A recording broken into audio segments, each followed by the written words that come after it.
द्वारका, जिसे भगवान कृष्ण की नगरी माना जाता है, भारतीय पौराणिक कथाओं और महाभारत में एक महत्वपूर्ण स्थान रखती है। यह शहर वर्तमान गुजरात राज्य में स्थित था और इसे भगवान कृष्ण ने अपने राज्य का केंद्र बनाया था। द्वारका का उल्लेख वेदों, महाभारत और पुराणों में मिलता है। ऐसा कहा जाता है कि इस नगरी की सुंदरता, वैभव और कला का स्तर अपने समय में अद्वितीय था, परंतु समय के साथ द्वारका का पतन हुआ और यह शहर समुद्र में विलीन हो गया। इस घटना के पीछे धार्मिक, पौराणिक और भूगर्भीय तथ्यों का मिश्रण है। पौराणिक कथा: द्वारका के समुद्र में डूबने की कथा मुख्य रूप से महाभारत और श्रीमद् भागवत पुराण में वर्णित है। महाभारत के अनुसार महाभारत युद्ध के बाद भगवान कृष्ण ने महसूस किया कि उनका कार्य समाप्त हो गया है। उन्होंने यदुवंशियों के बीच बढ़ते आंतरिक कलह को देखा, जिसके कारण उन्होंने अपने अंतिम समय के निकट आने का संकेत समझा। भगवान कृष्ण के अनुसार यदुवंशियों का नाश अपरिहार्य था और उन्होंने उसे रोकने का प्रयास नहीं किया। कहानी के अनुसार एक दिन ऋषियों ने यदुवंशियों को शाप दिया, जिसके परिणाम स्वरूप यदुवंशियों ने आपस में संघर्ष किया और अंततः विनाश का कारण बने। जब कृष्ण ने देखा कि यदुवंश नष्ट हो गया है, तो उन्होंने पृथ्वी छोड़ने का निर्णय लिया। वे प्रभास क्षेत्र चले गए, जहां एक शिकारी ने गलती से उनके पैर में तीर मार दिया। यह घटना उनके पृथ्वी से प्रस्थान का कारण बनी। जब भगवान कृष्ण का देहांत हुआ, तो उनके साथ ही उनकी नगरी द्वारका का भी अंत हो गया। श्रीमद् भागवत पुराण में कहा गया है कि भगवान कृष्ण के जाने के बाद द्वारका समुद्र में समा गई। इसे ईश्वर की लीला माना गया, जिसमें भगवान कृष्ण ने अपनी नगरी को स्वयं समुद्र में विलीन कर दिया, ताकि द्वारका की महानता केवल इतिहास और कथाओं में जीवित रहे।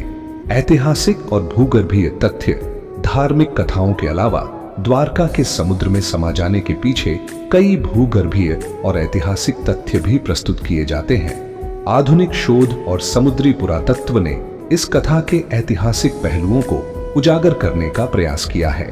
समुद्री पुरातत्व 20वीं शताब्दी के उत्तरार्ध में भारतीय पुरातत्व सर्वेक्षण ASI और समुद्री पुरातत्वविदों ने द्वारका के तट पर समुद्र के नीचे अवशेषों की खोज की। इन अवशेषों में पत्थर की संरचनाएं, दीवारें और अन्य वास्तुशिल्पीय निर्माण शामिल थे, जिनसे यह सिद्ध होता है कि यह क्षेत्र कभी एक प्रमुख नगर था। समुद्र के नीचे पाई गई संरचनाएं यह संकेत देती हैं कि यह क्षेत्र कभी जलमग्न नहीं था, बल्कि यह एक प्राकृतिक आपदा के कारण समुद्र में डूब गया। भूगर्भीय परिवर्तन: भूगर्भीय अध्ययन बताते हैं कि द्वारका के डूबने के पीछे प्रमुख कारण भूगर्भीय परिवर्तन और समुद्र तल में वृद्धि हो सकता है। समुद्र तल में परिवर्तन के कारण कई प्राचीन तटीय नगर जलमग्न हो गए। द्वारका भी इसी प्रक्रिया का शिकार हुई हो सकती है।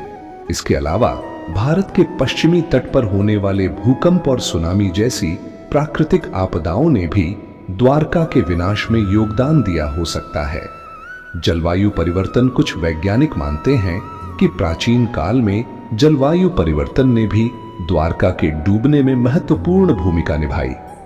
समुद्र के स्तर में वृद्धि और तटीय क्षरण ने इस नगर को धीरे धीरे समुद्र में विलीन कर दिया।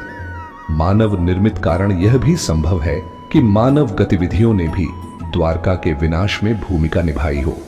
यदुवंशियों के आपसी संघर्ष और नगर के विनाशकारी युद्धों ने इस शहर की स्थिति को कमजोर किया। इसके बाद जब प्राकृतिक आपदा आई, तो द्वारका उसका सामना नहीं कर सकी और समुद्र में समा गई।